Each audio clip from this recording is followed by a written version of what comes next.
Hi friends, అందరికీ measuring cups ఎలా clean చేసుకోవాలని చెప్పేసి నాకు చాలా కామెంట్స్ అయితే వచ్చాయండి.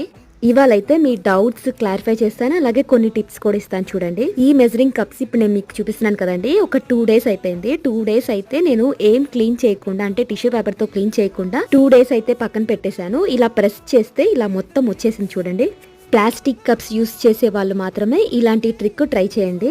కొన్ని కప్స్ అయితే ఇలా ప్రెస్ చేసిన వెంటనే రావండి, అంటే ఇంకా డ్రై అవ్వాలని చెప్పేసి ఇంకొక రోజు అయితే పక్కన పెట్టేసేయండి. అందుకే ఈ ప్రాసెస్ అంతా ఎందుకని చెప్పేసి డిస్పోజబుల్ గ్లాసెస్ అయితే మీరు యూజ్ అండ్ త్రో లాగా మీకు ఈజీగా ఉంటుంది. నెక్స్ట్ అయితే మనం రైజిన్ ఆర్ట్ చేసేటప్పుడు రైజిన్ లిక్విడ్ అనేది చేతులకు ఖచ్చితంగా అంటుందండి.